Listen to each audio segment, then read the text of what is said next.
Aujourd'hui, c'est pas gênant parce qu'on va voir Éric Bélanger, le coach Guy Boucher et David Perron qui était à la Maison-Blanche cette semaine. Je pense qu'on a un pas pire show à On Jase.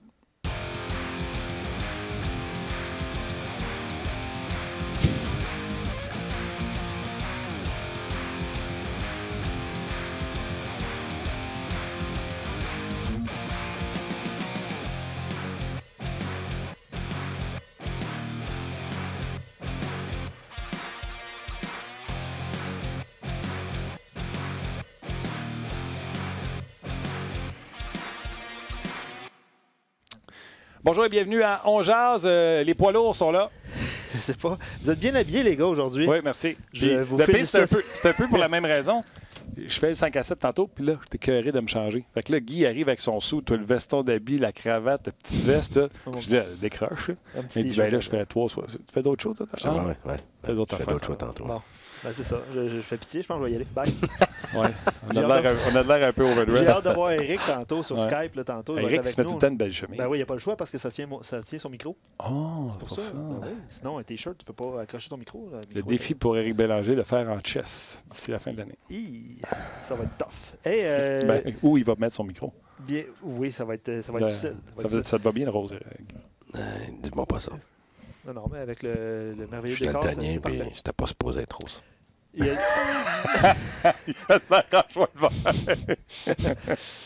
All right. Ouais, on va parler du match, puis il y a déjà plusieurs questions. Vous vous en doutez, après une défaite, c'est toujours un peu...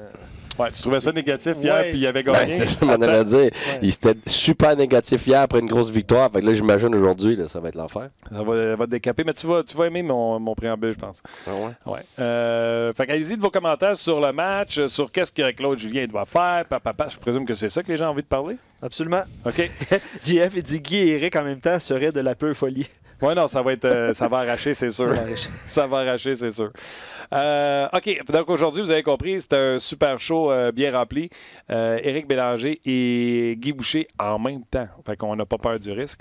On va également parler avec David Perron, lui qui a visité la Maison-Blanche, comme je disais tantôt. Il a joué à Montréal samedi. Il a fait le Tour du Canada, dans le fond, cette semaine. Puis les Sartours, chez eux, samedi, rejouent contre le Canadien samedi qui vient. Donc, un gros calendrier pour Éric Bélanger. Bon, premièrement, félicitations pour le show d'hier d'un autre round. C'est la première de la saison régulière, c'était bon? Oui, ça faisait... on l'avait pratiqué, moi je l'avais fait 2 fois. Oui, mais c'était des matchs hors concours. Ben, je sais que c'est ça. Fait que là, c'était le premier. Mais il y a eu un vrai match pendant que moi j'étais pas là, avec toi, Bruno, puis Max. Je pense que c'était hors concours. Ah oui? C'était hors concours le premier match qu'on a fait? Il y en a 2, oui. Non, mais il y en avait un que... Oui. Contre les Hurricanes, le premier match de saison? Oui, c'était contre Sénateur. C'était hors concours, ça? C'était hors concours. Ah, fait que c'était le premier de la saison, j'avais raison. Ah, bon, OK, c'est beau. Okay. Je vais aller voir. T'as toujours raison, de toute façon. That's what she said. OK, fait que la prémisse de base, puis je vous ai écouté hier, puis il était bon le show, puis... puis by the way, parlant du show de notre angle, il faut que je vous dise, les gars, c'est pas la gap, mais le gap. Non. Puis si jamais tu veux, tu sais, vraiment être le gap. C'est la gap. Premièrement, on a trouvé un terme. L'écart défensif. Oui, non, ça, c'est... Ben, c'est bon, ça. C'est pas trop long, en plus. Honnêtement, là, c'est tellement difficile de trouver des termes, là, parce que un terme ferme en anglais... le gap, garde le gap, ferme le gap, c'est le gap. Non, ferme la gap. Non, le... Non. OK. C'est le gap. Puis non seulement c'est... Tu sais ça combien de fois dans une chambre d'hockey? On ferme le gap. Ben moi, quand je coach, je dis pas au gars au leur de fermer le gap. OK, ben c'est ça. Moi, j'ai dit sors ou avance. C'est la gap. De toute façon, regarde, en Pas français, dit à Ottawa, en français, on est tout mêlé, là, comme une table. Pourquoi c'est une table? Explique-moi ça, là. Parce qu'un table, ça sonne drôle. Ben, ça sonne drôle parce que tu as appris ça quand tu étais jeune, mais je dis, qu'est-ce qui détermine que c'est féminin et que c'est masculin, toi? Ben, grosse table, le gros table. Hein? OK, non, mais... Un grand gap, une grande gap. OK, une balle. Pourquoi c'est une balle? Mais c'est un ballon. C'est tout arbitraire, ça, là. C'est décidé... regarde, féminin, masculin décide. Fait que la gap, c'est un mot en anglais. Fait qu'on décidera bien si c'est en... Oui, je le sais. C'est même pas un mot. Mais tu sais, ça se dit mieux, je trouve, le gap. Non, c'est la gap. De toute façon, c'est l'écart défensif. Éric, il me texte parce que... Il est là? Ben, je sais pas s'il est là, mais il nous voit, il nous entend. Il est là, Bon, puis là, ben- il me texte, c'est le Gap. Merci, Eric. Wouh! T'étais là en plus. Ah ouais, j'aime ça. allume. Non, moi, je choisis le féminin. C'est où, Eric? Je choisis toujours le féminin. Mais plutôt, attends, ben, je sais pas si Es-tu Eric là, est là. Ça marche-tu? Ça marche-tu? En tout cas, il nous entend, là. Bon. Fait qu'il va arriver à un moment donné. On n'a Comment pas ça, de son. On n'a pas de son. Ben écoute, on n'a pas de son, Eric. Si Raccroche. tu nous entends, Rappelle. raccroche puis rappelle, j'imagine. Là, je sais que vous ostinez sur le Gap ou la Le Gap. pire, moi, je peu fais ça pour importe. l'aider, là, le gap. Comme le gap. Mais L'écart défensif. D'écart défensif. Parlant d'écart, parlant de défensif, là, je voulais arrêter le sujet du Gap puis du Bon, ben Gap. attends là. une seconde avant que Oui. je sorte ce sujet-là. OK, oui. Tu sais, il y a des mots qui sont... C'est l'écart défensif. Tu sais, moi, à un moment donné, je faisais du football, puis... tu sais, le fameux stiff arm. Tu sais, le porteur de ballon court avec le ballon, puis il met sa main d'en face. C'est un stiff arm en anglais? Oui. Stiff arm. Fait que moi, je trouvais pas de traduction, puis je trouve ça cool de dire stiff arm. Tu sais, il a sorti le bras, puis Ah ouais. ce qu'on dit en anglais, le stiff arm. Alors, M. Moreau, que j'adore, Jacques Moreau, qui décrivait le hockey à l'époque quand j'étais petit en caleçon, m'appelle, puis il dit, Martin, le stiff arm, on dit rafuter l'adversaire. C'est le bon mot, Oui, mais c'est pas le fun. Ben, ça sonne bizarre. Mais non. Mais Fait que ouais, écart mais- défensif, C'est parce que, le Gap. honnêtement, là, c'est l'enfer. J'essaye du mieux que Ben, je peux. c'était bon. Bah, regarde, honnêtement, là, tous les jours, j'ai 5, 6, 7, 8 termes qu'on dit tous les jours dans une chambre de hockey qu'on n'est pas capable de dire en français. Il n'y a pas de mots. Ça n'existe pas. Il faut que tu en inventes un, puis il faut que ça fasse du sens. Faut c'est pas, bon. faut pas que Le ça maraudeur, c'était bon, Guy. Ben, le Juge-toi pas si maraudeur, ça- ouais, non, c'est pas C'était pire, le bon. maraudeur. à la place Maraudeur, du c'est bumper. excellent. Fait que, en tout cas, on essaye de se créer un lexique. On essaye. T'es bon. Moi, je On te le essaye. dis, vous êtes bon. OK. Je sais pas si c'est vraiment. Là, les gens tu, veulent Eric, parler. là? Non, ben non, je pense pas, parce qu'il y a un petit problème de son. OK. Parce que on attend les Eric gens avant veulent parler de commencer. hockey. Ouais, Non, mais nous ils veulent autres parler de hockey. Bon, là. je suis prêt. Question pour vous, Oui. Carole. C'est drôle, j'aime ça, parce qu'on rentre dans le vif du sujet. Ça fait quoi, 5 minutes qu'on parle du Gap? Là? Comment une La équipe... Gap. J'ai dit du Gap, en tout cas, de le Gap. En tout cas, bref. Comment une équipe peut espérer se tailler une place en série étant incapable de coller des séries de victoires? Après ça, ça parle de Weber et de Mété. Là. Laurent est inquiet du rendement actuel de Weber. Pas de panique à date, mais j'espère que tout se replacera. Il fait quoi, Tatar? C'est rendu vraiment le club de Bergevin. On est vraiment meilleur qu'avant. Ça, c'est sarcastique. Oui. Fait que c'est ça un petit peu. Là. Je voulais juste résumer un OK, peu mais moi, l'ensemble de- je veux prendre la balle au bon. Parce que, tu sais, Prends-la. hier, vous avez fait de notre angle, puis c'était bon. C'était très bon. Puis là, Claude Julien est arrivé, puis problème de constance. Puis on joue pas 60 minutes. Puis là, tout le monde, les analystes, on joue pas 60 minutes. Puis 60 minutes, on joue pas, puis il faut être constant. Puis les erreurs mentales. Puis là, à un moment donné, j'ai fait comme, oh, 2 minutes. Le Canadien a bien joué. Gros début de première période. Là, ça pétait maintenant en fin de première parce que le trio Academy, ils ont resté là une 57. Début de deuxième, but en power play de Stamkos. Après ça, mauvais changement, troisième but. Mais le Canadien, quand même, bien joué. Ils ont eu des chances de marquer. Je ne comprends pas que le monde ne comprenne pas que quand il n'y a pas une équipe qui joue 60 minutes parfait, c'est un jeu d'erreur, le hockey. Quand ça pète du côté du Canadien, c'est Kucherov, c'est Stamkos, c'est Edmund, puis c'est Brandon Point qui s'essaye sur Carey Price. Quand ça pète de l'autre bord, comme ça pétait en première période, c'est Lekanen qui frappe le poteau, c'est Jordan Will qui se rend pas au net. Tu comprends-tu? Dans quelle langue il faut le dire? Si tu mets le talent des deux équipes dans la balance, il y a 300 livres de talent du côté du Lightning, puis il y a 150 du côté du Canadien. Fait que c'est sûr, Claude Julien ne peut pas arriver en point de presse à la fin et faire « Oui, on n'a pas de talent, fait qu'on va perdre ces matchs-là. » Tu comprends-tu? Il va dire « C'est 60 minutes, c'est la constance. » Tu comprends-tu? Fait que moi, je pense qu'on s'en fait avec pas grand-chose. Le Canadien a joué un bon match. Ils ont juste affronté meilleur qu'eux autres. Ben, je suis obligé de dire que je suis d'accord avec toi. Le Canadien a joué un très bon match. La première période, il jouait mieux que le Lightning. Il jouait un match parfait pour justement... S'il avait pu jouer comme ça pendant tout le match, ça aurait été possible de probablement gagner le match. Mais ça prend quasiment un match parfait pour gagner contre cette équipe-là. Ils sont plus forts que l'autre équipe. Là, je te laisse continuer ton explication. Je veux juste te dire bravo sur l'explication pendant toute la première période de comment le Canadien fermait le centre. Continue. Ben oui, ouais, absolument. Puis, puis honnêtement, ils ont été exceptionnels en zone neutre. Ça a été plus difficile de fermer le centre en zone défensive. Bien, évidemment, moi, je les connais parce qu'on a joué contre le Lightning souvent. Et que ce soit en zone neutre, que ce soit en zone offensive, le Lightning va jouer en largeur, mais pour reprendre le milieu. Alors, si tu te laisses attirer en largeur, ben, tu es sûr que tu es cuit par après.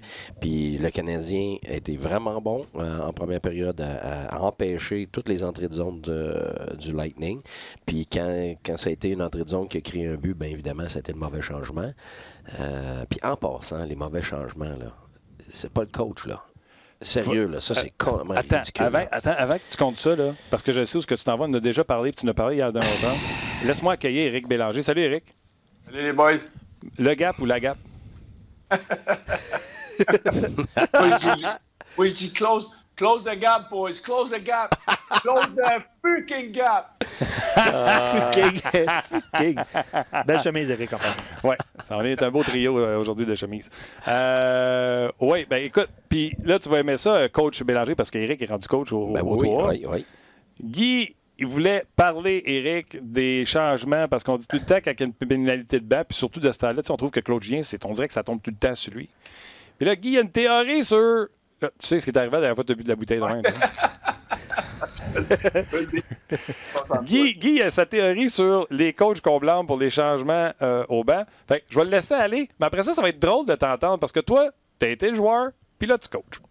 Oui. Vas-y avec ta théorie, le Guy. Moi, OK. C'est moi qui parle. Explique ça, parce que moi, je t'ai entendu. C'est parce que quand tu es entraîneur, là, t'es pas en train de tenir tes gars par le chandail puis par la main et dire « Hey, vas-y, buddy, c'est à ton tour. » Comme au Pee-Wee. Comme au Pee-Wee. Puis même encore là, t'as pas le temps de faire ça. Là. Faut que tu regardes le match, tu regardes ce qui se passe, tu gères, tu parles aux joueurs, tu expliques à quelqu'un, tu parles à tes assistants coach, tu parles aux arbitres, tu gères ton match.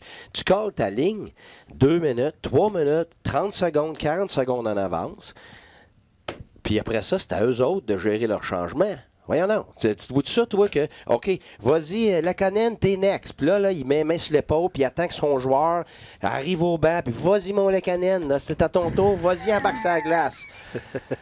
Hey, sérieux, c'est ça, là, ça me fâche tellement. Là. Tu devrais coacher dans la porte. Ce serait bien plus facile. Si ça arrive une fois tous les millénaires que le coach, il l'a collé à la dernière seconde trop tard, puis là, bing bang, mais c'est parce qu'il y a un gars qui s'est blessé, il s'est venu bien plus vite qu'il pensait, il était dans l'autre angle parce que lui arrive, mettons, de la zone offensive, puis toi, t'es déjà en train de regarder dans ta zone défensive parce que c'est un back-check de ton équipe. Tu vois pas le dernier gars s'en venir, là. Tu vois pas 360 degrés autour de ta tête, là. Fait que ça, c'est des événements qui sont plus difficiles à gérer, mais c'est toujours la responsabilité du joueur sur le banc de savoir avec qui il change, puis quand il va changer. S'il attend trop tard pour changer, ou il attend il sait trop de bonheur, puis regarde, on l'a dit hier en ondes avec Max Talbot, il est parti à rire parce que il a la même chose que moi. T'en as tout le temps un ou deux, c'est tout le temps les mêmes. C'est tout le temps les mêmes. Écoute, puis des affaires ridicules, là. Moi, tu regardes, bon, on est 6 sur la glace, qu'est-ce qui se passe? Là, tu regardes des vidéos, il n'y a même pas personne qui s'en venait au banc. Pas un chat, là. Même pas passé proche, là. Lui, là, la panique, il a pogné. Je sais pas ce qu'il a vu. Il embarque sur la glace. J'ai plein de noms. Je les nommerai pas, là. Mais. J'ai une année, on en avait 11, puis c'était 9 fois le même gars. Donne-moi un gars, moi, qui joue plus. Non. Il joue tout. Ouais, mais Guy, ça fait pas longtemps qu'il a arrêté. Ben c'est ça. Mais c'est parce que c'est ridicule de tu sais, comme hier, t'as-tu vu comment Claude a réagi? Il a regardé son banc blanc dire gang de crétins, là. Il n'a pas demandé aux 5 gars de changer en même temps pendant que l'autre équipe est en regroup. J'aurais dû reculer pour voir c'est qui. Pas un sifflet puis tout le monde change en même temps. Ben c'est ça, là. Fait qu'il y en a un qui dort, 2 qui dorment ou plusieurs qui dorment. Attends, je vais laisser répondre Éric, mais j'espère que Jimmy, ça a répondu à ta question sur Facebook. Je pense que Guy l'a bien expliqué. Excellente question de Jimmy, d'ailleurs. Éric, tu as été joueur, puis là, tu commences à coacher. C'est la faute à qui? C'est la faute aux joueurs. Toujours la faute aux joueurs. Ça peut être la faute au coach. Moi, il y a des fois là, que le jeu va vite ou j'ai un match-up que je veux ou peu importe. Puis ça va être de ma faute si j'attends à la dernière minute. Là, il y en a un autre qui va. Là, c'est à moi d'être réveillé puis de retenir l'autre qui était supposé d'y aller. Mais c'est la faute du joueur. Là. Tu sais, moi, là, quand je fais un changement, je dis la ligne Elliott. Your line's up. Et puis là, je nomme les 2 ailiers. À toutes les fois que j'ai un changement, make sure you call your man. Make sure you know what you got. Absolument. Call your man, call your number. Parce que des fois, il y en a que j'ai à gauche, des fois que j'ai à droite. Tu sais, les gars, il faut qu'ils soient allumés. Puis le changement hier sur le 3e but, là, c'est un changement de lazy, je suis fatigué, je vais donner mon trouble à quelqu'un d'autre. Et ça prend 2 secondes, puis le puck est dans ton net aussi. Oui, c'est ce qui est arrivé hier. Toi, Éric, t'étais-tu un mauvais changeur? Un mauvais changeur? Bon. Moi, c'était très bon. Puis, petite anecdote de changement, lorsque je jouais à Los Angeles, Andy Murray aimait beaucoup matcher les lignes sur la route. Et un certain soir, je jouais avec Trent Klatt et Mikko Elorenta. Et on avait la lourde tâche de jouer contre les Sedins ce soir-là. Puis c'était Alain Vigneault qui était entraîneur de l'autre côté. Je vais m'en rappeler toute ma vie. J'ai 82 présences sur la patinoire, ce match-là. Je vais te conter une affaire que j'ai changé. Je pense que je me suis cassé l'aine à sauter par-dessus le banc. C'est excellent. Éric, c'est à toi. Éric, débarque. Éric, c'est à toi.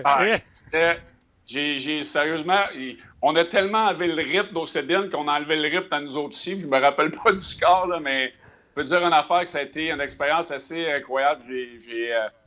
Je me rappelle de ce match-là, avoir sauté par-dessus le banc, aller prendre des mises au jeu. Les Cédines sont sur la glace, tu restes. Ils sont pas sur la glace, tu sors. Ils embarquent, tu rembarques. Fait que c'était assez n'importe quoi. Donne-moi une quenouille qui comprend jamais et qui prend tout le temps et Guy veut pas. Nous autres, Sean Avery embarquait pas mal quand il voulait. C'est drôle, je savais qu'il était pour la nommer. Ouais, j'en ai coaché un qui ressemblait à ça, puis lui aussi, c'était n'importe quoi. Lâche pas, Éric, il va finir par le dire. J'essaie, depuis tantôt que Guy l'a dit, je cherche les joueurs dans son équipe qui auraient pu faire ça. On va peut-être trouver. OK, c'est bon. Fait que là, il y a ce mauvais changement-là, etc. Puis là, tantôt, quand... attends, tu sais, les changements, pour que les gens comprennent, les gars, Éric et Guy, tu sais, il est droit avec ailier droit ou ton meilleur joueur du trio, c'est lui que tu veux qu'il embarque le premier? Habituellement, c'est ta position pour ta position, mais il arrive des fois que c'est ton meilleur joueur. Avec Crosby, bien souvent, on voulait qu'il embarque avant les autres. Puis après ça, les autres compensaient. Là. Mais ça, c'est rare. Habituellement, je vais être franc, c'est rare parce que sinon, ça vient bien mêlant. Même affaire avec les défenseurs, tu veux pas que le meilleur des deux. Non, exemple, la paire défenseurs, avec défenseurs, ça peut changer parce que tu vois, c'est plus difficile de changer pour les défenseurs, surtout en deuxième période parce que tu es loin. Fait que ce que tu fais, c'est que tu alternes. Ça veut dire qu'un défenseur, mettons, ton défenseur éloigné, il ne peut pas changer tout de suite. Ça va être, tu vas changer avec ton rapproché. Puis sur la glace, les deux vont changer. Fait que ils vont jouer du mauvais côté, mais pour donner la chance de changer. Fait que là-dessus, là, tu as une petite gérance à faire beaucoup plus qu'avec les attaquants. Okay. Moi, ce que j'aime faire, là, Martin, pour revenir là-dessus, c'est comme hier, là, lorsqu'ils ont passé une minute, je ne sais pas combien de temps dans leur zone, moi, ce que je vais faire à ce moment-là, au lieu que les joueurs prennent les positions, je vais envoyer mon joueur de centre. C'est lui qui va prendre le premier gars qui va embarquer sur le banc, qui va sortir la patinoire, et lui devient le premier joueur dans la zone défensive pour aider les défenseurs. Parce que Kenyani, hier, il n'était même plus capable de patiner. Il aurait dû prendre la place d'un ailier. Le gars qui aurait pu changer serait devenu le joueur de centre ou le F1 dans notre langage de hockey avec plus d'énergie. Donc, il aurait peut-être été capable de sortir la rondelle ou d'avoir un meilleur jeu qui aurait été fait. Ouais, puis ça, c'est intelligent. Là. Puis il y a d'autres façons aussi. Hier, là, le problème, c'est que les 5 ont changé. Tu peux jamais quasiment changer. Dans le hockey d'aujourd'hui, parce qu'il n'y a plus de ligne rouge, là, changer à 5, ça arrive presque jamais. Fait que c'est toujours la responsabilité. Habituellement, nous autres, ce qu'on disait, c'est qu'il faut qu'il reste un attaquant puis un défenseur. Fait que oui, tu as été pris dans ta zone, tu es mort, mais on est mieux d'avoir 2 gars fatigués puis il y en a 3 autres qui s'en viennent t'aider que d'en avoir 5 puis qu'il n'y a plus personne là.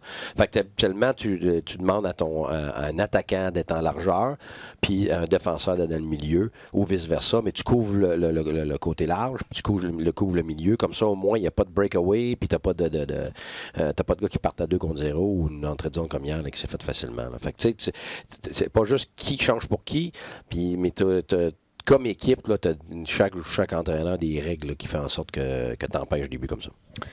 Éric, avant que tu arrives, on parlait, puis tu sais, j'ai parlé de ça avec Guy. Guy disait qu'il était d'accord. Tu sais, le monde capote avec la game d'hier en disant les Canadiens n'ont pas été capables de jouer 60 minutes. Mais non, c'est ce qu'on vous dit parce qu'on ne veut pas vous dire on manque de talent versus le Lightning. Parce que quand on manque 5 minutes sur 55, le Lightning nous attaque avec Stamkos et avec Kucherov. L'autre bord, là, il y en a eu des passages à vide hier, mais c'était Jordan Will, c'était Lekanen qui frappe encore un poteau, c'était Barron, tu sais, quand on parle de la grosseur des joueurs, là, Barron veut juste reprendre son hockey pour essayer de tirer, là. Il n'est pas assez gros, pas assez fort, fait qu'il n'a pas son hockey, il ne peut pas tirer. C'est ça qui arrive. Bien, il y en a tous des passages à vide. Les matchs de 60 minutes vont arriver, là, mais c'est sûr qu'il y en a des passages à vide. Puis le Canadien a joué sa meilleure période de l'année, à mon avis, en première période, jusqu'à temps qu'on se fasse marquer à 7 secondes. Mais des passages à vide, tu vas en avoir. Tu veux que ce soit le moins long possible. Le changement de momentum, il faut que ce soit le plus court possible lorsque tu le perds. Mais le Lightning de Tampa Bay a une force de frappe incroyable. Tu ne peux pas leur laisser 2 pouces, tu ne peux pas ralentir, tu ne peux pas manquer ta couverture trop souvent contre eux parce que ça va se retrouver derrière le filet. Mais le Canadien n'a pas mal joué hier. Puis j'écoutais le point de presse à Claude lorsqu'il a comme été hérité de la question sur Kotkaniemi. On a fait des changements de ligne. Moi, ça m'a agacé un petit peu la question de Kotkaniemi. Un jeune joueur de 19 ans, là, il ne jouera pas 82 matchs dans le piton. Il va en avoir des séquences plus difficiles. Puis j'aimerais qu'on le protège un peu plus dans ces situations-là. Qu'est-ce que tu veux dire? Ben, il l'avait pas. Il y avait tu sais, j'ai pas aimé le langage corporel qu'on a eu, que Claude a eu vis-à-vis de Kotkaniemi. Tu sais, c'est trop facile. Trop facile. Il a protégé Weber. Il a protégé. Moi, comme entraîneur, puis quand j'étais joueur, quand l'entraîneur a un message à envoyer, j'aimerais mieux qu'il l'envoie au groupe et pointer des individus. Quand tu as pointé des individus, puis Guy pourra me corriger, puis des fois, comme entraîneur, puis moi je le vis, des fois tu as le goût d'en ramasser une gang, ça c'est sûr, mais fais-les la porte fermée. Puis surtout un jeune de 19 ans, le Kotkaniemi, là, il avait l'air très, très frustré là, dans ses entrevues d'après-match. Écoute, il voulait pas être là. Puis moi, je pense qu'on l'a mis en dessous de l'autobus. On aurait pu le protéger un peu mieux.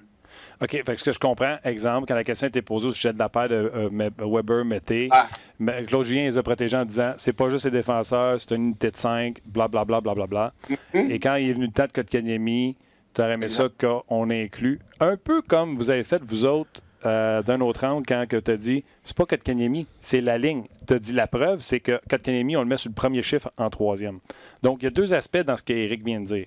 Un, Vas-y. Le message aux joueurs uniques, comme Éric parle, versus protéger les autres. Est-ce que c'est du volontaire avant d'arriver en point de presse? Tu sais qui tu vas protéger, qui tu vas mettre en dessous du boss? Ou tu es à chaud, là, ça sort? Bien, c'est sûr que la première règle là, avec les médias, c'est que tu ne veux pas y aller tant que tu es à chaud. Là. Pas des fois, ça prend plus de temps. C'est sûr. Parce que t'en dirais, comme il vient de nous dire, t'en dirais des affaires. Là. Fait que, première des choses, à chaud, t'as souvent pas raison. C'est comment tu te sens, c'est pas nécessairement la vérité. Quand tu regardes ton vidéo après... émotions, ben oui, tu regardes ton vidéo après, c'est rarement exactement ce que tu pensais. Tu écoutes un match, puis tu l'as géré, tu l'as vu, tu l'as senti, puis il y a des choses que tu as vues partiellement. Bon, quand tu regardes ton vidéo après, ça ment pas. Puis il y a des journées, ben c'est encore pire que tu pensais. Puis d'autres journées, c'est complètement le contraire. Ben voyons donc. Tu avais un joueur, tu étais certain qu'il n'avait pas bien joué, mais tu es resté pris par un ou deux de ses mauvais jeux. Puis le reste de son match était super bon. Souvent, tu vas l'entendre avec tes assistants. C'est ça qui est le fun avec les discussions dans la salle des entraîneurs. C'est qu'à un moment donné, moi, ça, je dis toujours aux assistants entraîneurs, défendez ce que vous voyez. Parce que moi, ça m'aide pas. Là. T'sais, moi, si je passe une chire, puis que personne ne dit rien. Tu veux qu'on te confronte? Ben oui, s'ils ne sont pas d'accord, il faut que le gars me dise hey, regarde, Guy, je suis pas vrai. Ce gars-là, il a joué une maudite bonne game. Oui, il a fait une gaffe ici, là, mais regarde, le reste de sa game, c'était bon. Là. Parce qu'après ça, bon, peut-être je vais mal répondre sur le moment, parce que c'est après le match, là, mais je retourne voir la vidéo, puis j'essaie de voir ça avec les yeux des assistants ou les yeux du gérant pour essayer d'avoir une vision complète de ce qui s'est passé. J'aime ça parce que souvent, moi, je suis ici à chialer après les coachs qui font ouais, mais je l'ai pas vu. Puis là, je fais hey, arrête de nous casser le basic quand tu l'as pas vu. Le jeu s'est passé devant toi. Puis la reprise a passé sur l'écran géant, le plus gros au monde devant toi. Puis on te voit au banc, là, tes yeux comme ça à le regarder. Mais là, ce que tu me dis, c'est souvent à chaud, tu n'as pas le bon read, tu n'as pas la bonne lecture de ce qui s'est passé. Tu vas l'avoir, par contre, quand tu vas être tranquille à regarder la vidéo. Absolument. Puis des fois, tu l'as parfaitement, mais des fois, tu l'as partiellement, puis des fois, tu l'as pas du tout. Puis la vérité, là, tu parles en arrière du banc, là, écoute, là, les reprises vidéo, là, c'est rare qu'on va regarder ça sur le gros screen. Tu es en train de coller tes prochaines lignes. Tu vas regarder à terre, des fois, quand tu as les reprises vidéo pour certaines choses. Là. Mais puis souvent, l'angle ne te donne pas nécessairement... tu vois pas la même chose que ce que les gens voient à la télévision. Là. C'est juste que tu saches souvent de voyer regarder en haut, puis après ça... Ouais. Ah oui, mais ça c'est les punitions ou bien les buts, là. Oui, mais là, on parle pas des erreurs d'un joueur dans un match, puis tout ça, ouais. Ce que je comprends, moi, c'est que les points de presse des entraîneurs vont être organisés maintenant à 4 h du matin. non, mais ce qui est difficile, honnêtement, c'est que ça se fait extrêmement vite, tout ça. Même, regarde, après un match, là, moi, c'est la chose que je trouvais le plus désolant pour ma job, c'est qu'après un match dans le pro, tu n'as même pas 5 minutes pour aller parler à ton club. Ça veut dire que tu te retournes même, tu t'en vas dans ton vestiaire, tu n'as même pas le temps de décompresser. Et là, tu peux en dire des niaiseries. Là. Puis là, tu peux cibler du monde. Puis c'est là que tu fais tes. Tu parlais-tu après la game? Ben, tu veux tout le temps. Il y a des coachs qui ne parlent pas après la game. Mais non, parce que justement, parce que tu n'as pas le temps. Ils parleraient. Mais tu veux pas leur parler. Mais toi, tu le faisais. Ben, j'essayais un petit peu pour tout de suite si c'était bon ou pas bon, ou un point pour s'en rappeler, ou faites attention les gars, vous allez vous faire poser des questions sur ça, restons là-dessus, là. Oui, OK. c'est beau. Mais tu as tellement peu de temps, c'est pas adéquat de faire ça sous émotion après le match. C'est pour ça que oui, tu y vas pas souvent. Moi, j'y allais pas souvent, mais c'est pas ça que je voulais. C'est parce que t'as pas le choix, les médias rentrent dans le vestiaire. Oui. Puis, qu'est-ce qu'Éric disait? Dans le fond, si Claude a mis Kotkaniemi en dessous du boss, il y a des bonnes chances que c'est pas volontaire. Il est sous Je l'émotion. peux pas parler pour Claude. Hein. Honnêtement, c'est une possibilité. La question a été posée comment. Souvent, là, regarde, ça se peut aussi, là, tu viens de te pogner. Là. Tu viens de te pogner avec ton staff, avec ton gérant, avec un joueur, n'importe quoi. T'arrives là, regarde, tu mangeras la tête à tout le monde. Là. Ouais, puis, tu sais, Claude, comme l'a dit Éric, il semblait irrité parce que tout de suite, il a dit je comprends pas le sens de ta question, puis on va pas faire tous les joueurs. Hein, Éric, c'était comme ça qu'il a répondu. Fait que c'est pour ça que je dis, j'ai l'impression qu'il y avait peut-être le feu d'un bot. Fait que je te pose les mêmes questions que j'ai posées à Guy. Comme joueur puis comme entraîneur, c'est ce qui est le fun avec toi. T'aimais ça que les coachs viennent te parler après la game? Tu sais, t'es en maudit, t'as perdu. Comme coach, tu parles-tu après la game? Oui, moi, je parle après toutes les games, que ce soit négatif et positif. Comme Guy dit, c'est sûr que dans la Ligue nationale, corrige-moi encore une fois, Guy, je pense que c'est 7 ou 10 minutes maximum que les portes doivent être... Même pas, c'est 5 minutes. C'est ça. Fait que, tu sais, moi, des fois, ça me prend plus que 5 minutes de décompresser. Fait que... Exactement. C'est ça. Moi aussi, c'est pareil. Tu sais, souvent, je vais te donner un exemple. Mon dernier match au Midget 3, j'ai eu 3 blessés, un slow foot, un coup de genou, un joueur qui s'est fait mettre dehors, les arbitres qui n'étaient pas capables de caller une pénalité de la bonne façon. Les émotions sont hautes. J'enlève mon goaler 4 fois dans la game. On revient dans... Tu sais, là, tu sors, tu es en maudit, tu perds en overtime. Là, tu as analysé 3-4 joueurs. Puis là, s'il y a des questions qui sont posées, et moi, je me connais, là, j'ai le feu au péteux assez souvent. Là. Ben non, pas toi, Éric. Je peux comprendre Claude des fois, mais regarde, ça doit venir avec l'expérience. Mais je ne suis pas sûr que c'est une affaire qui est vraiment facile à devenir un pro à ça.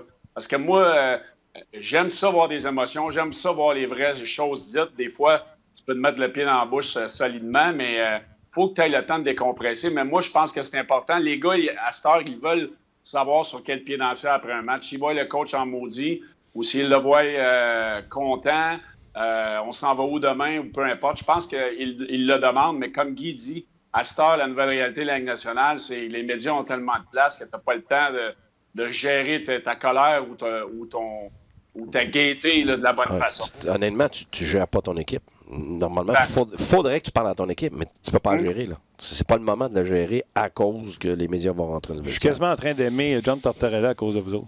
Tu sais, quand il arrive et qu'il dit, gars, on va faire ce cours, moi je veux parler à mes gars. Là. Puis, tu sais, on le trouve tout le temps bête. Là. Lui, il est pris là-dedans puis il l'exprime pas mal plus cru. Honnêtement, si tu suivais une journée complète, là, c'est une tornade, là. C'est une tornade pour l'entraîneur. Moi, j'arrive à 7 h du matin, là, puis mon déjeuner, garde, à 1 h de l'après-midi, il n'est pas fini. Là. C'est sans arrêt. C'est des joueurs, du staff, les médias, le ci, le ça, ton gérant, ton assistant gérant, ton docteur, ton thérapeute, ton gars de gym qui vient te voir que ça n'arrête pas. Fait que là, quand tu arrives au soir, là, il est rendu 10 h du soir, puis tu fais les médias, après que tu aies fait tout le monde toute ta journée, puis tu as dormi 3, 4, 5 heures. Je veux dire, à un moment donné, là, regarde, rester calme puis rester posé, là, je peux te dire bonne chance. C'est très difficile. C'est pour ça que dans les moments comme ça, et puis les médias le savent, là, regarde, on ne se compte pas des menteries. Là. Les médias, ils veulent t'avoir à chaud justement parce qu'ils veulent une réaction. Et, les gars me l'ont tout dit, là, puis il a dit, Guy, je m'excuse, ça fait 10 fois que je te pose la même question. Il dit, c'est pas moi qui veux te la poser. Il y a un boss. Il y a un boss, puis le boss, lui, il veut que ça brasse, puis il veut qu'il y ait des choses qui arrivent, puis il veut... Fait que tu comprends ça, mais c'est la même chose que toi à la maison, là. Tu n'as pas bien dormi, la chicane a pogné à quelqu'un, là, c'est ta femme qui y goûte. Mais c'est pas de sa faute, pas en tout. Ça fait partie de... On est des humains, c'est ça. C'est clair. Il y a beaucoup de réactions, évidemment. Là. J'ai retenu celui de Steven sur RDS.ca, puis il revient sur Kotkaniemi. Il dit, en plus de tout ça, ce trio-là était le meilleur sur la glace pendant toute la première période, jusqu'à cette séquence affreuse d'1 minute 30 où est-ce qu'il s'est fait marquer. Puis, tu sais, on en a parlé, Guy, hier, Martin également. Là, Éric n'était pas là, évidemment, là, mais il dit il croit que Claude sait que son job est en jeu cette saison après 2 saisons hors des séries. C'est la réaction d'un coach qui a peur de perdre sa job. Puis il dit, c'est Steven qui écrit ça, là, il dit il agissait pas comme ça la saison passée. Il agissait pas au niveau de changement de trio, il était beaucoup plus patient. Mais là, il y avait beaucoup de changements de trio, évidemment. Exactement. Là, je vais laisser Éric répondre en premier. Vas-y, Éric.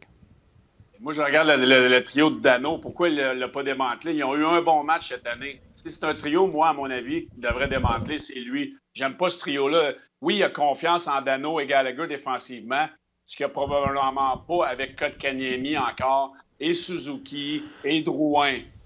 Donc, je pense que c'est une stabilité qu'il y a, mais moi, j'ai pas de problème avec ça. Moi, s'il y a une chose que je fais après 5 minutes, 10 minutes, si les choses vont pas comme je veux, c'est le boulier, je sors le boulier, puis je change mes trios, puis show me something, là. Je veux voir un spark, je veux voir quelque chose.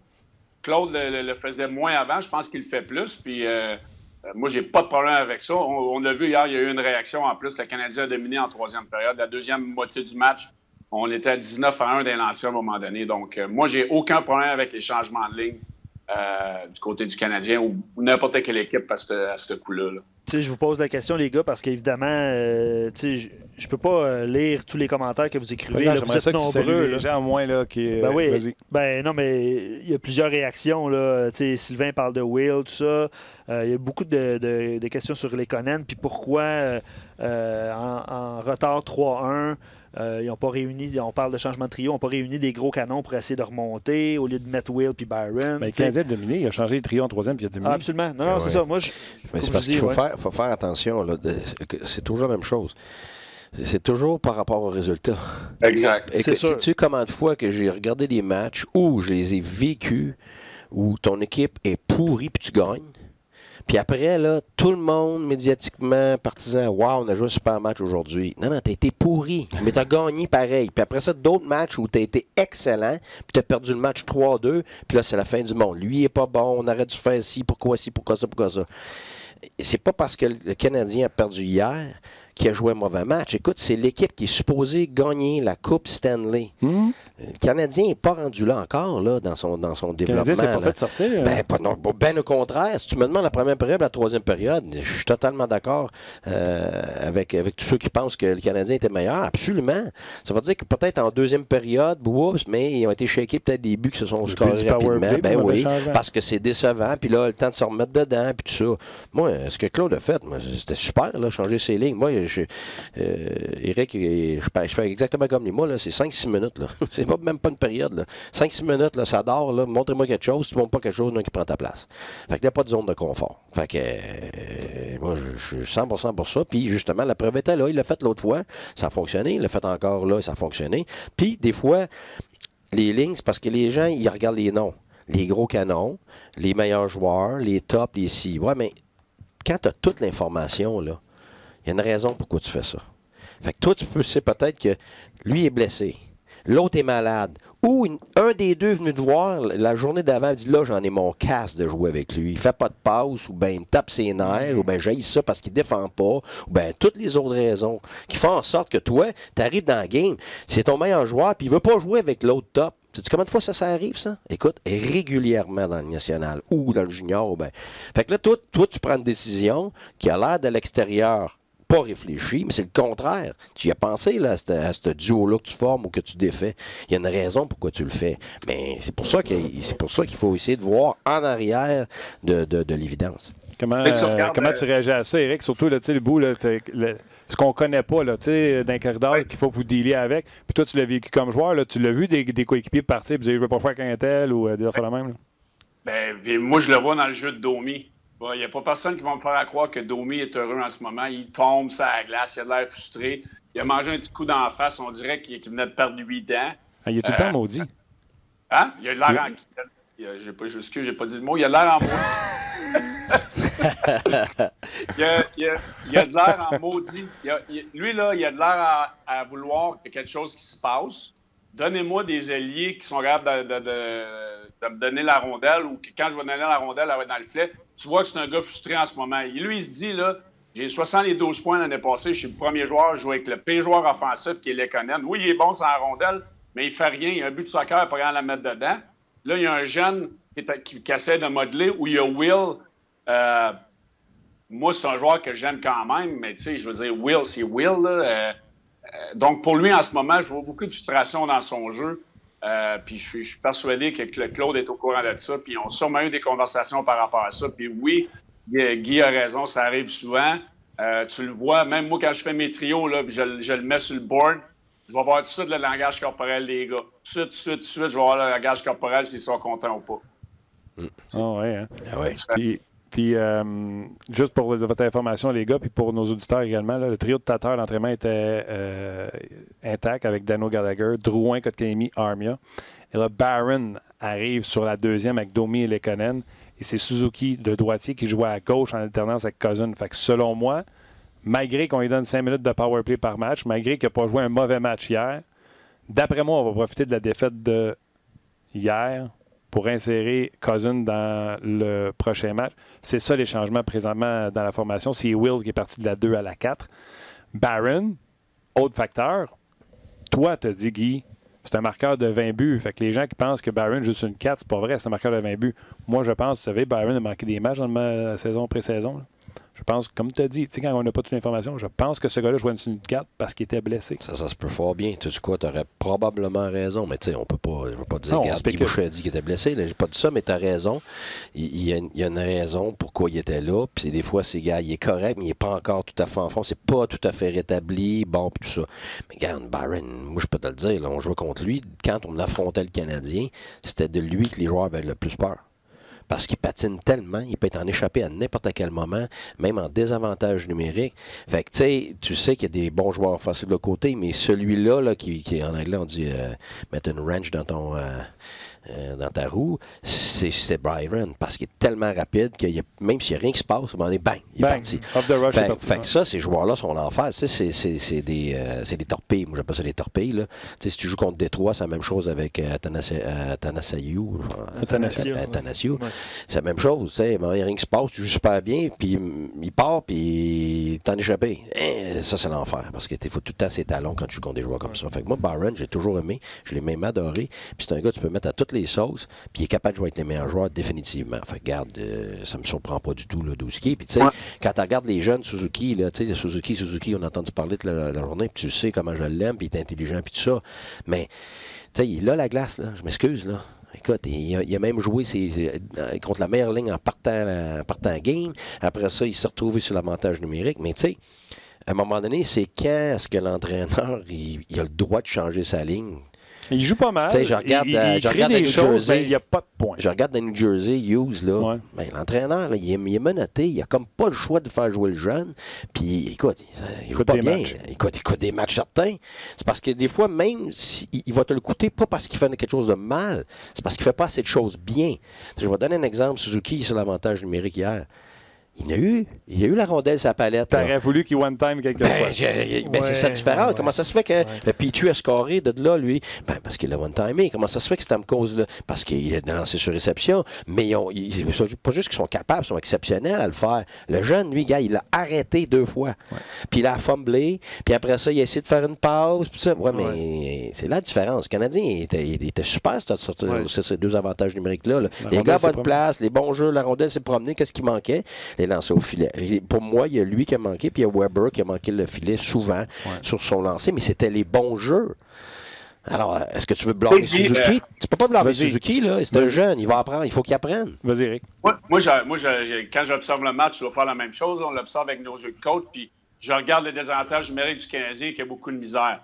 Moi, là, quand je tuais des punitions, ce qui était une de mes forces, si je jouais contre Stamkos, ou je jouais contre Weber, ou je jouais contre Ovechkin, là, dans mon plan de match là, avec l'entraîneur, là, je pense qu'on en parlait pendant 5-10 minutes. Le jeu va s'en aller où? Hein? Sur le but de Stamkos, là, on a eu une mauvaise lecture. Là, je ne me rappelle pas qui était avec Dano, là, où il est allé trop loin. C'était peut-être Lekonen. Sûrement, il était bon défensivement. Il est allé sur le long de la rampe. Moi, je pense qu'on veut forcer le jeu sur le long de la rampe. Et là, Dano, lui, a voulu réparer l'erreur en allant, je pense, un petit peu trop loin dans son corridor. Ça a ouvert la ligne de passe pour Stamkos. Moi, là, je la comprends pas, celle-là. On le sait que la rondelle veut s'en aller là. Pourquoi on triche pas là? on n'enlève pas cette option-là. Moi, là, je la comprends pas. Je la comprends pas. Je suis désolé. Puis même Carey Price, là, c'était écrit dans le ciel que le puck allait aller là. Son déplacement a été très mauvais et très lent. D'ailleurs, juste répondre, oui, c'est Dano et Lekonen qui étaient là sur le désavantage numérique avec Petrie et Weber. Je veux, avant que Guy réponde, on a plusieurs commentaires, puis on va mettre fin au Facebook Live. On ne l'a pas fait encore, on est resté 40 minutes. On invite les gens à nous rejoindre sur rds.ca. Je sais que tu t'en vas au 5 à 7 tantôt. Là, Fred Plante a écrit un commentaire par rapport à sa solution qu'il apporterait, pour vrai. Salut Fred. Salut Fred. Sur l'avantage numérique. Mais, puis Alexandre... Tu l'as dit-tu, sa solution? Oui, je peux le dire, mais je voulais le dire de l'autre bord, mais je vais le dire. Parce qu'on ne parlait pas d'avantage numérique. Là. Éric vient de parler des avantages, mais il dit la deuxième unité en avantage numérique qui offre du bien meilleur jeu devient la première vague. Il enlève Will au profit de Paul Byron. Puis il y a aucune... On parlait de Will tantôt. Ouais. Il n'y a aucune idée pourquoi Claude Julien, qu'est-ce qu'il trouve à Jordan Will. Salut Fred. Salut Fred. Alexandre Fortin dit Lekonen, pourquoi encore sur le deuxième trio quand on a mis les trios?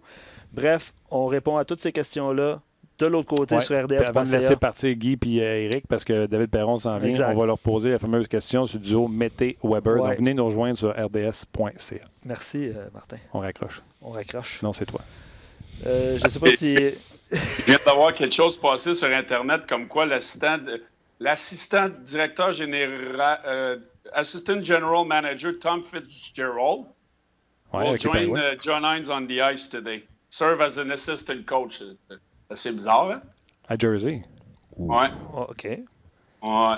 Will join staff today and serve in this assistant coach capacity.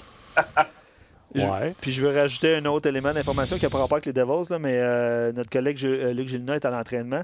Puis ils ont rencontré Cale Fleury. Puis Luc envoie comme note que Fleury s'est échappé en scrum en disant que le coach lui avait dit qu'il jouerait demain. Oh! C'est drôle. Ça te fâcherait-tu? Que? Le joueur s'échappe. Si tu lui as dit qu'il jouait, à moins que tu lui aies dit qu'il jouait pas. Comme ça.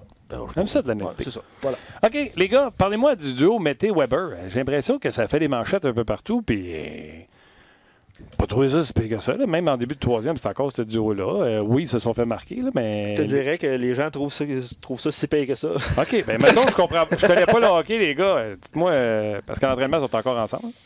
Fait que, qui veut commencer? Éric.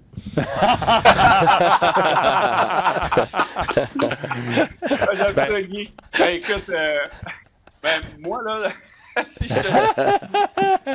Veux-tu prendre une seconde? Non, c'est correct. Je regarde comment ça se passe. Moi, je pense qu'ils n'ont pas le choix. Ils n'ont pas le choix, il n'y en a pas d'autres. Tu vas mettre Kulak, ça va faire 2 games. Après ça, tu vas mettre Chariot, il va sortir de son élément parce qu'il n'est pas dans la bonne chaise. Jouer contre les meilleurs trios. Je pense que Weber, c'est de grosses minutes pour lui. Oui, il a perdu un step. Moi, je pense que ça prendra un gars avec un petit peu plus d'expérience mobile avec lui, mais Mété fait pas mal. Là. Mété bouge bien ses pieds. Il est rarement dans le trouble. Oui, il va peut-être perdre un petit peu plus de bagarre 50-50 à cause de sa grandeur. Puis, oui, il n'a pas scoré, mais lâche chez moi avec ça. Là. Quand il donne le puck aux avants, puis les avants scorent, puis à un moment donné, oui, il va en scorer un, puis ça va peut-être lui enlever une tonne de briques sur les épaules, mais si on regarde la game de Mété, là, il n'est pas si mauvais que ça. Il n'est peut-être pas dans la bonne chaise parce que là, il est mis dans une situation avec un des meilleurs défenseurs, le meilleur défenseur du Canadien. Il affronte les meilleurs trios soir après soir. Il joue de grosses minutes. Écoute, c'est pas un rôle facile pour lui. Moi, je pense que c'est pas si pire que ça. Faudrait que les gens lui donnent un petit peu. Là, Weber est fini. Mettez ci, mettez ça. Moi, je pense qu'on n'a pas le choix du côté du Canadien d'être patient avec ce duo-là parce qu'on n'en a pas d'autres. C'est triste, mais c'est un peu ça. Parce que moi, personnellement, c'est la chaise qui est trop difficile. C'est ça, là. C'est pas le... Tu sais, le jeune, il va se développer, il va devenir un gars qui est capable de jouer à la nationale, jouer des minutes, puis ça. Puis Weber, c'est Weber. Mais tu sais, comme je l'ai dit depuis le début, en ce moment, c'est pas Mété qui est nuit par Weber, là. C'est sûr que c'est le contraire, là. Weber est obligé de jouer contre des bons joueurs, puis il est obligé d'être le capitaine, de performer, puis il est obligé de jouer sa game, puis de penser à la game du jeune, parce que moi, plus... Je regarde même pas l'offensive de Mété. Là. Si on commence à... Je suis d'accord avec Éric, là, on commence à penser que lui, il faut qu'il y ait de l'offensive maintenant. Là, regarde, là, tu viens de jouer dans sa tête. Puis c'est un jeune, il faut qu'il apprenne à jouer à la défense. Puis là, il est obligé d'apprendre à jouer contre les meilleurs joueurs régulièrement. Fait que, tu sais, il sent toute cette pression-là, le jeune, c'est normal. Mais c'est dur pour Weber. Je l'ai déjà vécu, ça, regarde. Des gars qui sont pas dans leur chaise. Puis là t'as pas vraiment de remplaçant. Si Petrie était gaucher, puis était capable de jouer à l'aile, puis tout ça, ben, regarde, ça serait très facile. Tu aurais Petrie qui jouerait avec Weber, puis jouerait contre les meilleurs, puis les deux coucheraient sur la glace, puis ça serait ça. Puis tu serais capable de gérer le reste de ton alignement. Mais le Canadien n'a pas ça. Fait que là, t'es obligé, t'es Charrett, puis t'es Kulak, puis ces gars-là. Puis je suis d'accord, c'est pas des solutions à long terme, c'est des solutions à court terme. Oui, peut-être qu'un match, ça serait bien, faire respirer Mété, puis tout ça, c'est clair. Tu sais, l'idéal, c'est que Mété jouerait contre les troisième lignes, là. Tu sais, comme Fleury pourrait jouer contre des troisième lignes s'il se montre capable de le faire quand il va jouer. Mais match après match, écoute, c'est dur pour un vétéran de 10 ans de le faire. Oui. C'est l'enfer, que la pression que les gars, les deux, la première paire de défense a là de jouer contre le meilleur joueur. Parce que tu n'as jamais de break. Tous les matchs, c'est Crosby à soir. C'est McDavid à soir. C'est Matthews à soir. Hey, écoute, il est quand est-ce que tu respires là-dedans? Non, Sébastien Aho, Brendan Point. C'est ça, Stamkos, cette gang-là. Fait que, tu sais, à un moment donné, quand il y a 21 ans aussi, j'ai l'impression que les gens pensent qu'il y a 100 ans. Mais justement, on le dit toujours, les gardiens de but, ils viennent à maturité après 25 ans. Okay? Les attaquants, ça dépend. Habituellement, tu peux être plus rapidement parce que tes erreurs sont cachées par le reste des joueurs.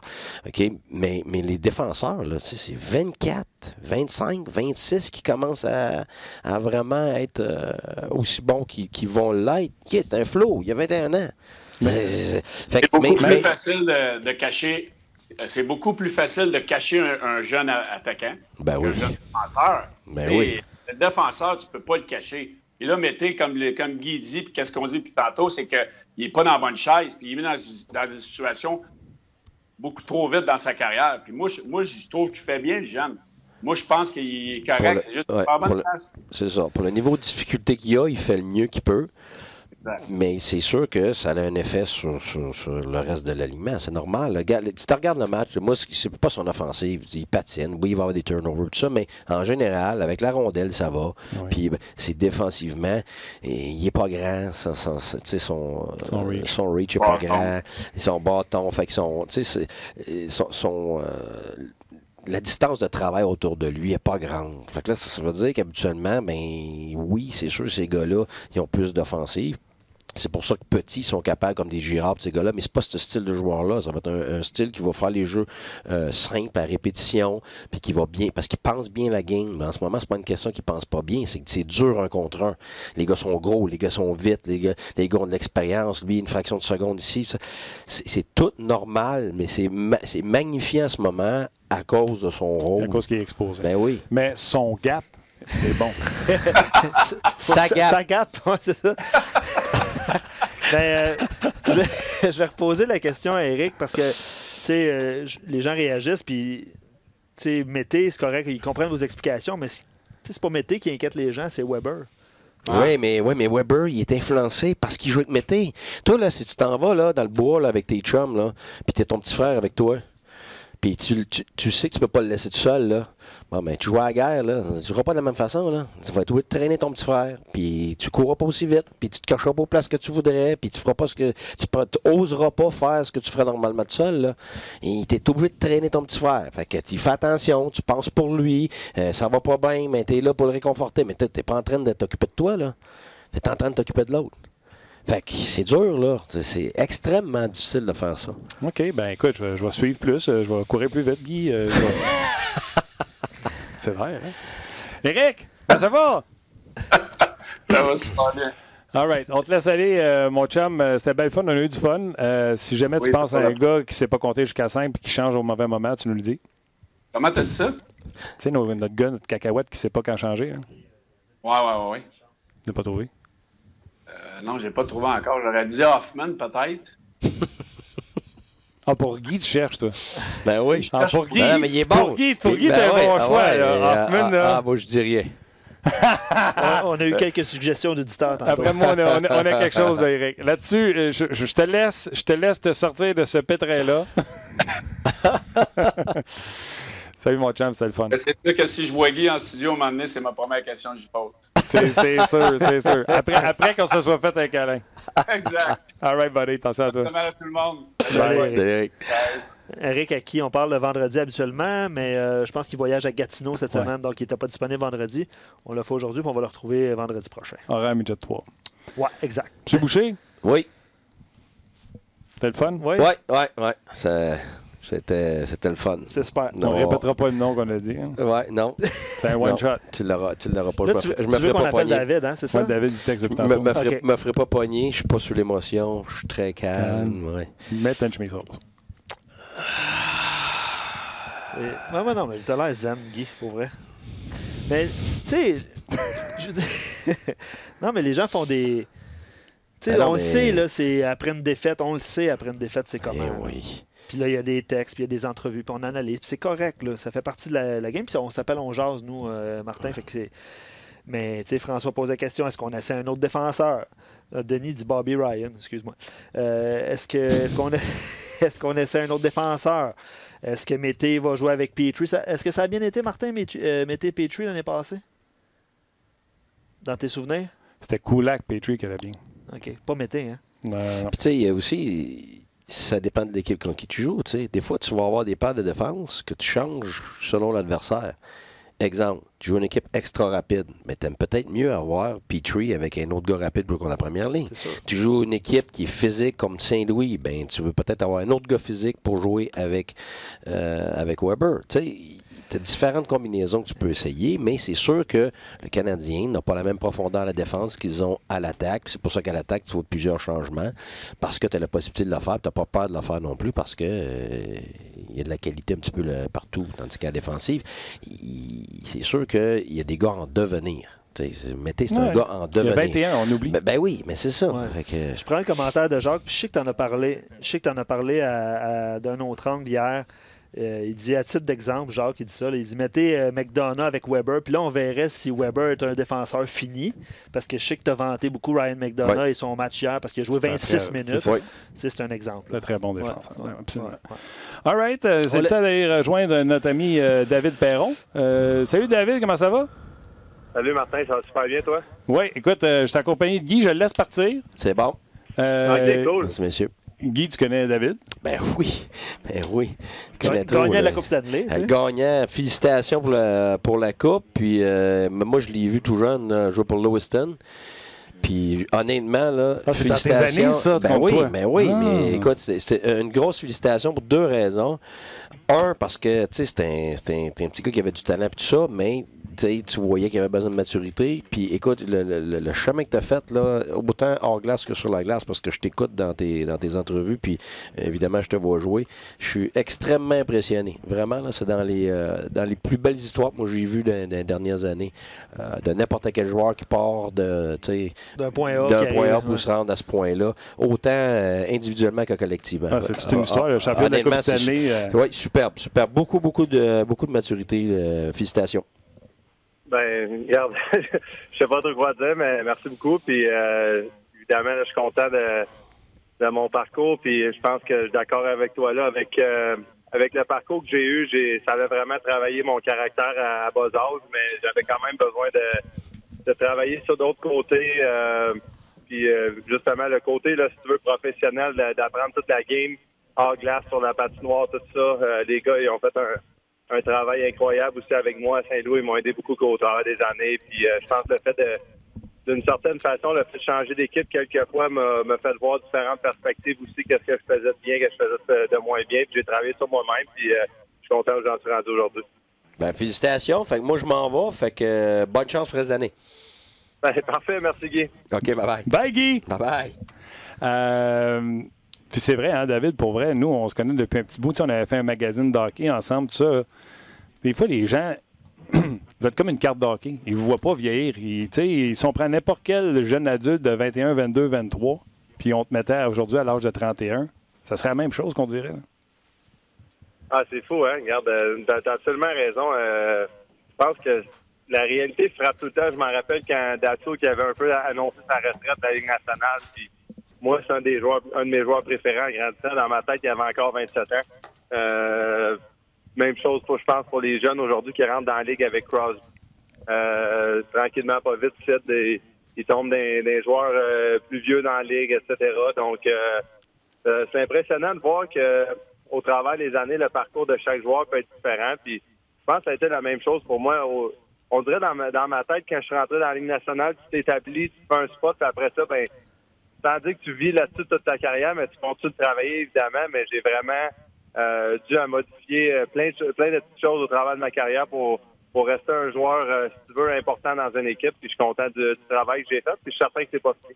Bravo, puis tu sais, je veux pas passer le show là-dessus, je me suis pris des notes, j'aimerais ça y passer, mais tu sais, il y a des gens dans la vie qui sont pas capables d'admettre qu'avant, ils étaient soit immatures ou qu'ils ont grandi ou tout ça. Pour ben non, j'ai tout le temps été pareil, tout le temps pensé pareil.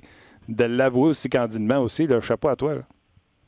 Ah, ben regarde, tu sais, je veux pas non plus dire que j'étais complètement immature. Je pense pas que j'étais immature, je pense juste que j'avais besoin de voir c'est quoi la bonne façon sur certaines affaires, puis de me faire respecter là-dedans, puis de me faire, tu sais, je pense que j'ai eu certains entraîneurs au hockey mineur, là, je te parle même à 10 ans, 11 ans, 12 ans, etc., de pas rendu plus vieux, là, peut-être, là. Mais il n'y avait pas de respect pour personne, il n'y a pas de respect pour les joueurs. Puis souvent, tu oublies que la personne essaie de faire du mieux qu'il peut aussi. Puis la seconde que j'ai eu la chance de démontrer quel joueur j'étais, quelle personne j'étais, même au niveau professionnel, c'est là que j'ai eu mes meilleures années. Donc, puis j'ai été capable de prouver que tous les petits détails ils comptaient pour moi, autant défensif, autant offensif, être professionnel, etc. Donc, je pense que j'ai eu des bonnes personnes autour de moi aussi. Mais, bon, écoute, les gens me demandent s'ils peuvent te poser des questions. La réponse, c'est oui. Oui, je suis prêt. Il y a quelqu'un en plus qui me dit d'ici 3-4 ans, ou en tout cas à sa retraite, David Perron sera assis à côté de Martin avec Guy en train de faire des podcasts.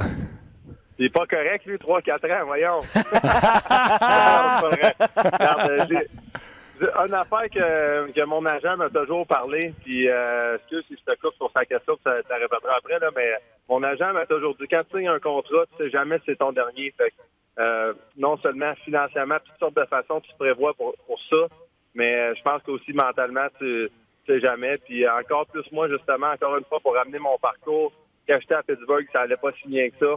Je vais toujours me rappeler de ça quand le directeur gérant, Jim Rutherford, m'a assis dans l'avion. Il m'a dit, on t'échange à Anaheim. Après, en revenant d'un voyage de Tampa Bay, il était 2 heures du matin. Puis moi, dans ma tête, il pouvait me mettre au balotage, je l'aurais quasiment cru parce que je jouais pas du bon hockey dans ce temps-là. J'avais zéro confiance pour différentes raisons que ça, j'en parlerai justement dans 3-4 ans. Puis, regarde, non, c'est ça. Fait à partir de ce moment-là, j'ai vraiment encore plus apprécié chaque jour dans la Ligue nationale. Puis je peux te dire que j'ai jamais pris ça pour acquis, mais encore plus depuis ce journée-là. Tellement d'affaires qui te sont arrivées. Tu sais, tout à l'heure, on parlait des Maniacs de Lewiston. J'ai vu une vidéo de toi que tu as revu de tes casques, puis tu étais, on dirait, un enfant au magasin de jouets. Oui. Ouais, on était au début de notre voyage à Toronto, là, 7-8 jours déjà. On était au Hall of Fame de hockey, à donner une bague. C'est une tradition depuis quelques années, je pense que les équipes font. Puis on était la première équipe que tous les joueurs, toute l'organisation se sont présentés pour remettre la bague au Hall of Fame. C'est un honneur d'être là. On a aussi vu des archives, les archives. Je sais pas si c'est le même qu'on dit en français ou pas, là, mais de tous les équipements qu'ils ont depuis toutes les années. Puis de temps en temps, ils vont changer les displays au Hall of Fame même. Donc, j'ai vu un de mes anciens bâtons quand j'ai marqué 2 buts en finale de la Coupe du Président Junior qu'on avait gagné à Val-d'Or. Le casque, j'imagine, de cette game-là aussi. Tout est tagué de la bonne façon, donc c'est impressionnant de voir à quel point il est organisé dans le show. Donc, oui, c'est le fun d'être là. Je vais sauter dans le temps, parce que la question que je viens de te poser, c'était au début, tu sais, il y a 7-8 jours, mais là, je vais aller à ce qui t'est arrivé plus récemment. Toute l'équipe est aussi été à la Maison-Blanche. Indépendamment des croyances politiques. Parle-moi du processus puis comment vous en êtes arrivé là. Regarde, moi j'ai un petit peu de la misère à m'expliquer de ce côté-là du fait que je comprends pas pourquoi il y a des gars qui voudraient pas aller là, peu importe leur croyance politique ou pas. Pour nous, que ce soit un démocrate ou que ce soit un républicain comme président des États-Unis, c'est un honneur d'être là. J'ai été pendant 8 ans à Obama. J'ai habité aux États-Unis pas mal. J'ai toujours aimé ça habiter aux États-Unis. Puis je pense que toute l'équipe le voyait un peu de la même façon. On a des gars qui l'aiment, mais on a des gars qui l'aiment pas. Puis regarde, c'est de même que c'est. Mais pour moi, c'est un honneur de le rencontrer. Quand même, c'est drôle parce qu'il était un underdog vraiment là avant de rentrer président. Personne ne s'attendait à ce qu'il rentre président. Puis je veux pas là, notre conquête de la Coupe cette année, ça a été un peu la même affaire l'année passée. Donc c'était quand même drôle que ça a été de cette façon-là. Là, mesures-tu encore 6 pieds? Qui ça? Toi? Qu'est-ce que tu veux dire? Arrête de te mettre en arrière dans les photos. Laisse Parayko et Bouwmeester. On ne voit pas sa photo du président. T'es caché en arrière, Ouais, ben là, tu viens de nommer les deux plus grands de l'équipe. Parayko, il est 6, puis Bouwmeester, il est 4, puis il est 5. Donc, ben oui. c'est sûr que je vais avoir l'air d'un petit bonhomme à côté. Non, mais, non, comme je t'ai dit, là, garde, pour me répéter, là, c'était quand même impressionnant de visiter la Maison-Blanche, d'être dans le bureau de Oval Office, toutes les décisions qui se sont prises là. D'être une genre de cérémonie, conférence de presse avec lui. Je suis 5 pieds en arrière du président des États-Unis, tu lui sers la main. Donc, pour plein de raisons, là, c'était spécial. Ah, moi, je suis d'accord avec toi. Là, Trump, je ne le porte pas dans mon cœur, mais avoir tu peux dire que tu as gagné la Coupe cette année et tu peux dire que tu as serré la main du président, no matter what, qui c'était. C'est un événement. De se donner la main au président des États-Unis ne veut pas dire que tu endosses tout ce qu'il fait. Et le plus bel exemple là-dessus aux États-Unis a été donné il n'y a pas longtemps. Ellen DeGeneres, qui est vénérée aux États-Unis, a été vue dans la loge des Cowboys de Dallas avec Bush. Puis là, elle s'est fait ramasser ses médias sociaux et elle a dit « Hey, je ne veux pas commencer à détester ceux qui ne pensent pas comme moi politiquement. Là. Je suis capable de donner la main et d'y parler. » Regarde, c'est pas un podcast politique, fait qu'on commencera pas à parler de ça, mais je peux te dire une affaire, c'est qu'il est aimé au Missouri, puis il est aimé à gros des places aux États-Unis que les gens qui habitent pas aux États-Unis ne peuvent pas croire.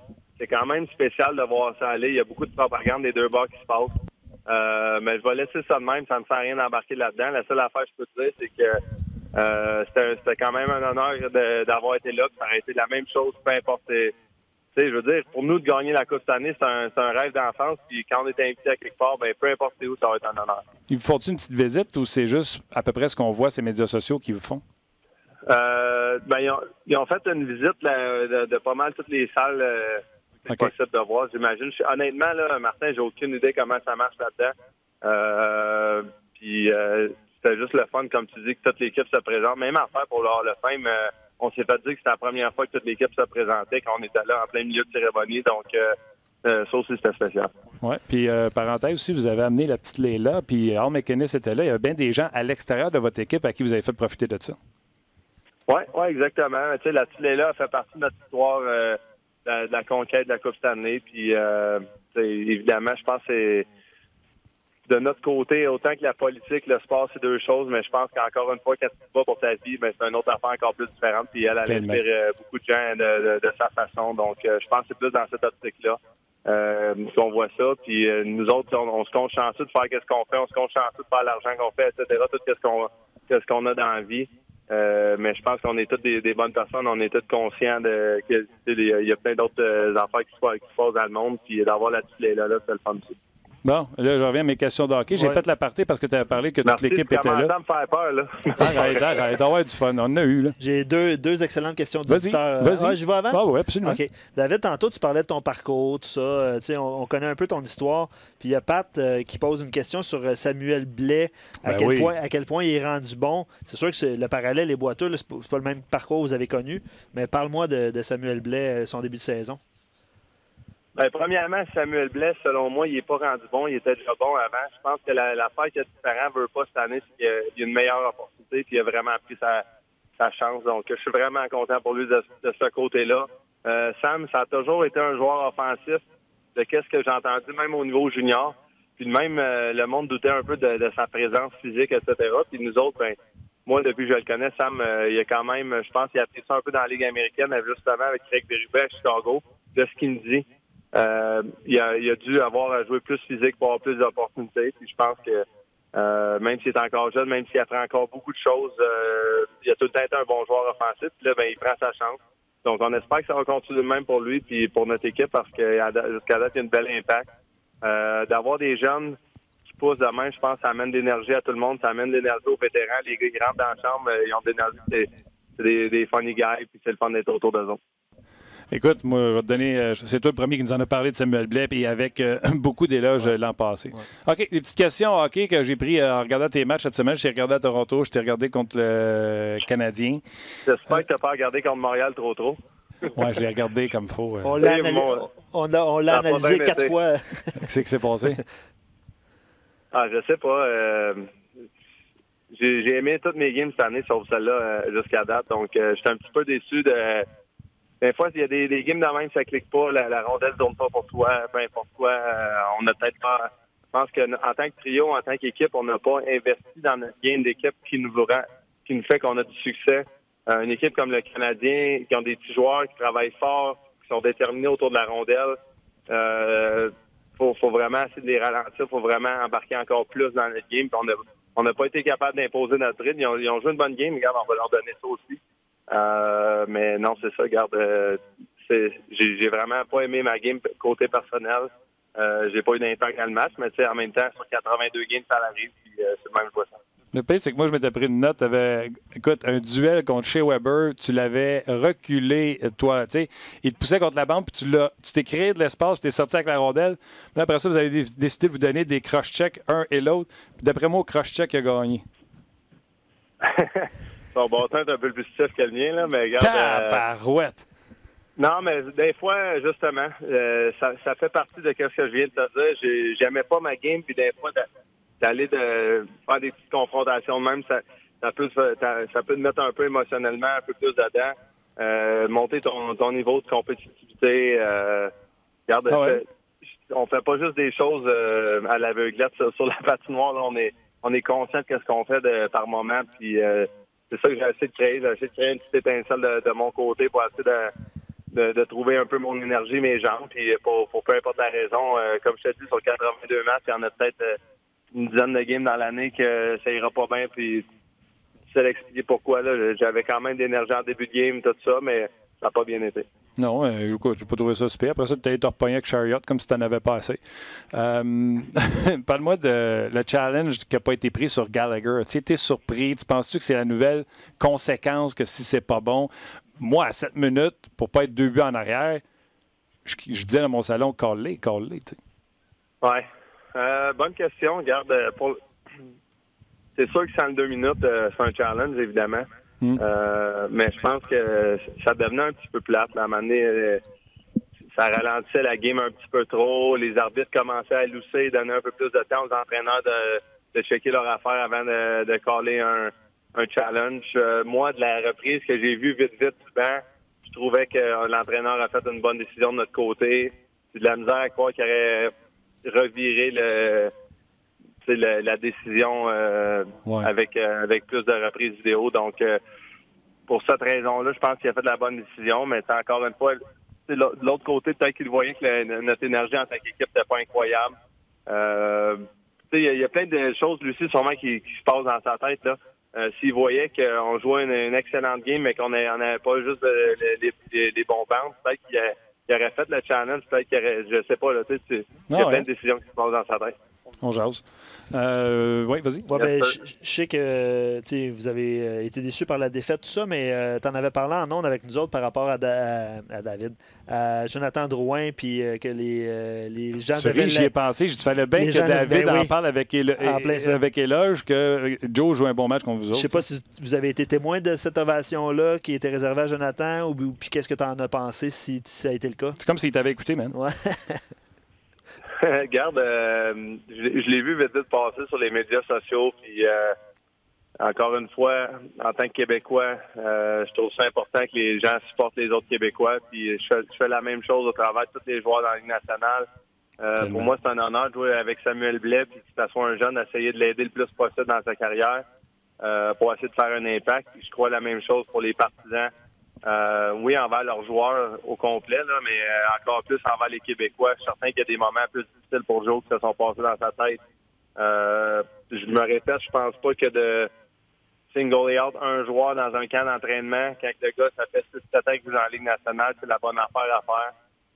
Je comprends la pression qui vient de partout à Montréal, c'est différent qu'ailleurs. Mais je suis content pour lui, je suis content qu'il y ait un bon début de saison, puis que les partisans ils ont démontré leur amour, puis je pense que ça va faire une différence positive pour lui, puis pour tous les autres joueurs. Bon, le premier long voyage est fini. Là. Vous avez été parti plus d'une semaine. Ça doit faire du bien de revenir. Mais là, vous allez pogner Canadien samedi. Même si ce n'est pas votre division, vu que vous les pognez 2 fois dans la même semaine, il va-tu avoir une suite Domi Pietrangelo? Il va-tu avoir une suite Perron-Weber? Non, de mon côté, je pense pas qu'il y a rien qui... C'était juste des petites affaires qui arrivent de mon côté une fois de temps en temps. Oui. Regarde, s'ils veulent s'essayer, regarde, ils viendront, je peux rien y faire, mais moi, c'était juste pour essayer de me mettre dans le game. C'est sûr que pour qu'est-ce qui est de Domi, je pense pas qu'il va y avoir rien non plus, mais regarde, j'ai trouvé ça quand même ordinaire qu'après un filet désert... En tout cas, je vais laisser ça de même, là, parce que ça sert à rien d'en parler. C'est bien correct, mais c'est quoi? Si jamais vous gagnez, puis il arrive quelque chose, dans 2 semaines, à Coach's Corner, il va en parler. Oui, ben c'est ça, exactement. All right, OK. Non, mais tu sais, j'ai pas grand-chose à rajouter d'autre que Pietrangelo, il a gagné la Coupe cette année. C'est un capitaine d'une équipe depuis plusieurs années. Une dizaine d'années dans la Ligue nationale. Je la comprends pas. Fait que c'est ça, mais encore une fois, Max, c'est un gars compétitif.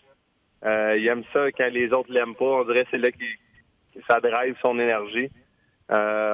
Puis c'est ça. Fait que c'est clairement ça, David. De recréer la même étincelle, puis on en parlera la semaine prochaine.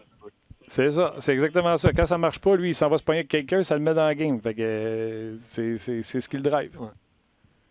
Exact. All right, mon chum, je te souhaite un bon retour à la maison. Tu vas faire du bien?